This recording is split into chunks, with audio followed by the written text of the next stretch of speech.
আমি আমার সন্তানদের ভিডিও তো দূরের কথা, ছবি পর্যন্ত আমাদের খালাতো ভাই বোনদের ফ্যামিলির ক্লোজ বন্ধ ফেসবুক গ্রুপে দিতাম না। হঠাৎ কেন বাবা ইমরান শরীফের কপালে দুশ্চিন্তার বাজ? কেন আবারও এত হতাশা, এত টেনশন?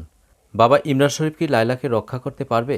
দর্শক, আমরা সব কিছুই জানার চেষ্টা করব আজকের ভিডিওতে, তাই ভিডিওটি না টেনে একটি লাইক দিয়ে দেখতে থাকুন। ঢাকার পত্রিকা হঠাৎ একদিন খুলে দেখে আমার সন্তানের ছবি, বিপরীত পক্ষের আইনজীবী তাদের জাপানি মাকে নিয়ে ছবি তুলেছে। খুব কষ্ট পেয়েছিলাম, আমার বাচ্চাদের ছবি এরকম প্রকাশ্য হয়ে গেল। আঘাত পেয়েছিলাম। কি কষ্টের দিনটা ছিল। তখন আমি আল্লাহর কাছে চেলাম, আমি কি করব। আমাদের চেষ্টাটাই তো সর্বোচ্চ। তা আমি সিদ্ধান্ত নিলাম, তারা যা করেছে আমাকে তার থেকে বেশি করে দেখিয়ে দিতে হবে যে আমি হারব না। আমি নিজে আমার মেয়েদেরকে উপস্থাপন করে বুঝিয়ে বলেছি দেশবাসীকে যে কি অমানবিক কাজ করা হয়েছে আমার প্রতি, এবং সেটা আমার দেশের মানুষই আমার বিরুদ্ধে আদালতে গিয়ে ভুয়া মামলা একটার উপর একটা করে করেছে। সেটা আমাদের দেশের আইনজীবীরাই করেছে। আপনারা জানেন জাপানি মহিলা, জাপানি মায়ের আইনজীবী কারা।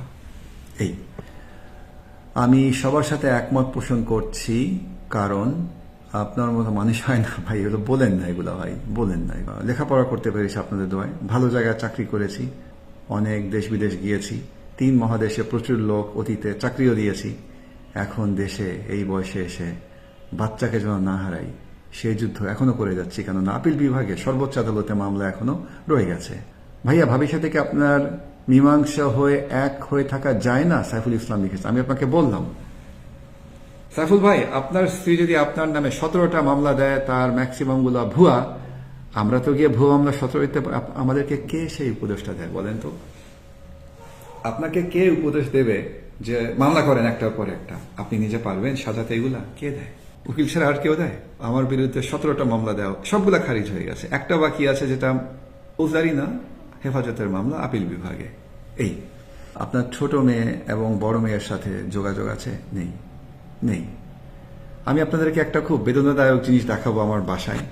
এটা একটা বাবার ভালোবাসা একটা সন্তানের প্রতি। যেহেতু আমার বড় মেয়ে এবং ছোট মেয়ের সাথে দেখা হয় না, আমি দেখাই আপনাদেরকে, আমার সাথে হেঁটে আসুন। আমি আমার কন্যাদেরকে যেন রোজ দেখতে পারি, যদিও দুজন আমার চোখের সামনে নেই। আমি সেইভাবে একটা জিনিস করেছি, আপনারা দেখে আশ্চর্য হয়ে যাবেন। আপনারা রেডি? দেখবেন? দেখুন আমার বাচ্চাদের ছবি, এত বড় করে আমি লাগিয়েছি। এটা 5 ফিট বিরাট। জাসমিন, লায়লা আর সোনিয়া আমার ছোট মা। বাবা, তুমি কান্না করো না।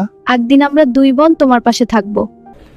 আমি এটা দেখে তাকিয়ে থাকলে লায়লা আম্মুজি আমাকে বলে, বাবা আমি তো আছি এখানে, তুমি চিন্তা করো না, আমি তো আছি। এই আর কি, বুঝতে পেরেছেন? আমি ভাবি, আমাকে যদি এই পরিমাণ কষ্ট দিয়ে পার পেয়ে গিয়েছিল প্রায়, একটা সাধারণ বাংলাদেশিকে কি না নাস্তামান্নাবুদ করতে পারে এই উকিলগুলা।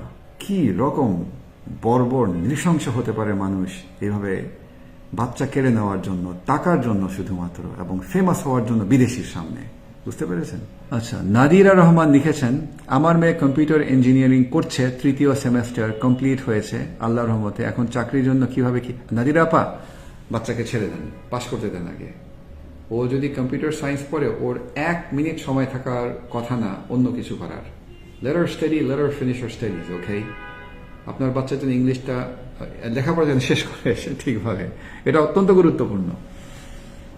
অনেক কথা বললাম, ওরি বাবারে, আধা ঘন্টা 40 মিনিট তো হয়ে যাচ্ছে। তাহলে আজকে এই পর্যন্ত থাক। আপনারা অনেক কষ্ট করে আসলেন। আমি আবারও লাইভ করব, প্রতিবার লাইভ করি, ভাবি সামনের সপ্তাহ আবার করি, এতজন আসেন, আর হয়ে ওঠে না। 1 মাস 2 মাস কেটে যায়। দর্শক, কেমন লাগলো আজকের আপডেট পেয়ে অবশ্যই কমেন্ট করে জানিয়ে দিন। আর ভিডিওটি যদি ভালো লাগে আমাদের চ্যানেলটি সাবস্ক্রাইব করে আমাদের পাশে থাকুন। ধন্যবাদ।